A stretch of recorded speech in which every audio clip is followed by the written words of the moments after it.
Okay, review tayo, unbox tayo. Welcome to 5th Generation Hobby Shop. And shout out kay Sir Charlie ng Zamboanga del Norte, sir. Hello sa inyo dyan, sir. So this is your unit, the Glock 35 4 series. So it comes with 0.23 grams, 4,000 shots. Kasama na sa package yun. And yung gas, number 12. This is the pop die, no? Silicone added na. Okay. Number 12. Okay, this is your unit, sir. The 4 series. Ayan. This is the box. Ayan. Glock 35. Black slide. Okay. Silver yung barrel. The barrel is silver. The frame is black. Okay. WE. Made in Taiwan. Okay. Airsoft gun. Gas blowback.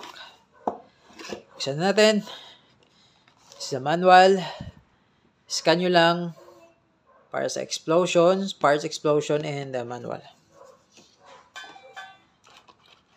The magazine, 24 rounder capacity. Nakugot yung mag base yan, no? Push mo lang to. Bababa. Ayan. Inihigpitan din yan, sir. Yung screw, pati yung bulb. Okay, inihigpitan din yan. Lumuluwag kasi yan, eh. Katagalan. Okay. Unit mo, sir. Charlie of Zamboanga del Norte.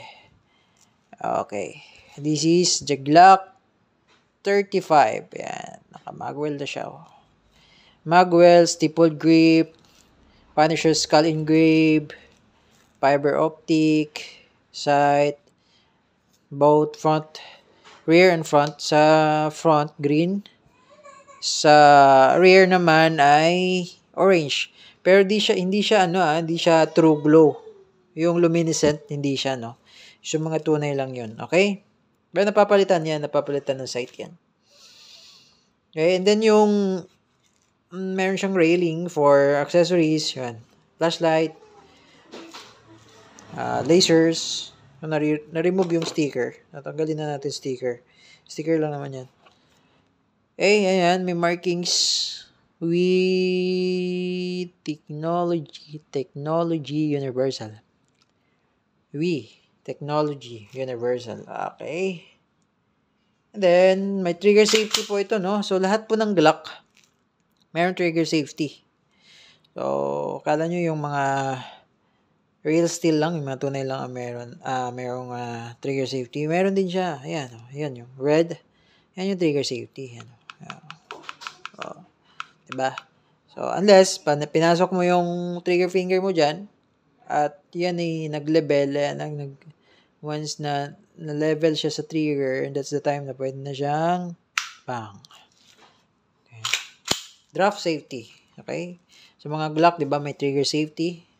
So, pag nalaglag, loaded, nalaglag, nakasamo, tapos, nalaglag, aksidenteng nalaglag, hindi yun basta-basta puputok. Kasi meron siya trigger safety. Okay. Also, with the airsoft, meron din. Okay? Meron din siya trigger safety. So, ayan, the Glock 35. Unit of Sir Charlie of Zamboanga del Norte. Okay?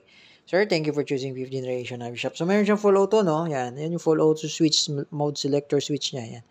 Kung mapapansin nyo, meron siyang white. One dot, then sa baba, 2 dots. Pag binawa mo yan, full auto.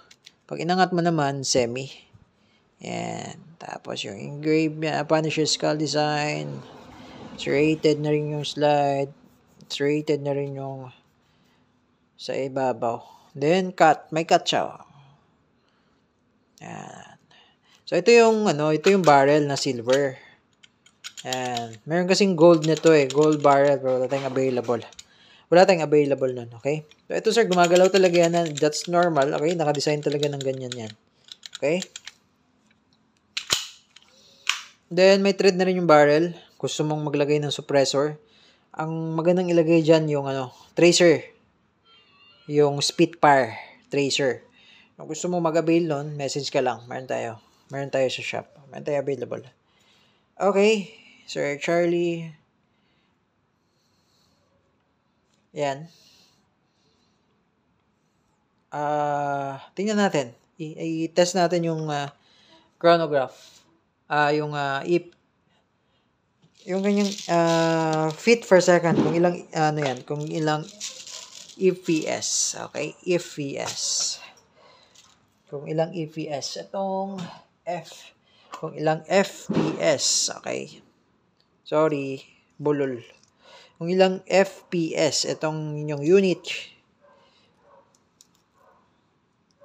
Lagyan lang natin ng BBs, okay? Pause lang natin. Okay, Sir Charlie, yan. Meron ng BBs, pero wala pang gas. Malambot pa yung outlet valve. Ito pala, itong valve na yan, patakan nyo ng silicone oil. No? Bigyan na lang kita ng silicone oil, okay? So, may free silicone oil ka, sir. So, take note, may free silicone oil ka para patakan mo to, itong valve. Yan, yung inlet valve, patakan mo rin, okay? So, patakan mo siya bago gamitin at bago mo i-stock. Okay? Pagtapos gamitin, patakan mo. Pati ito.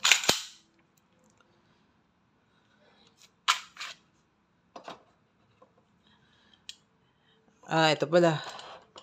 Yung frame lang, ito, yung railing lang, yan, part na yan. Patakan mo yan, pati dito. Pati dyan. Pati ito sa ibabaw. Pati itong, recall spring rod. Ito, patakan mo rin. Pero wag nyo patakan ito. Yung sa hop up, yung sa nozzle, loading nozzle, wag nyo patakan yan. Yun lang yung mga nabanggit. Yun lang yung patakan nyo. Ng oil, lube. Pati yung valve.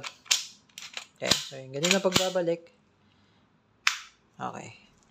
So, lagyan natin ng gas. Lagyan natin ng gas.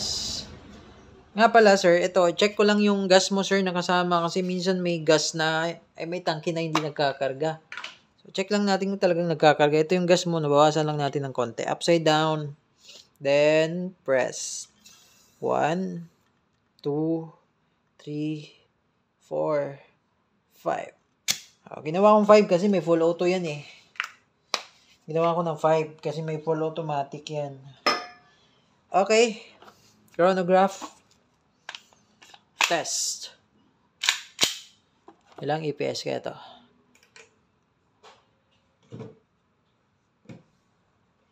Okay, Sir Charlie. Okay, test tayo, chrono. Okay, firing. Wow. Lakas no? 395. Wow, lakas niya, no? 395.2. Almost 400. Okay, isa pa. 392. 392. Lakas, Okay, isa pa. Yun, 389. Okay? So, 300. Ilan yung una? Mamaya review natin. Nakalimutan ko na agad. Okay? So, tayo? Accuracy and rapid shoot. Shoot natin. Okay? Sir Charlie of Zamboanga del Norte, shoot tayo, sir.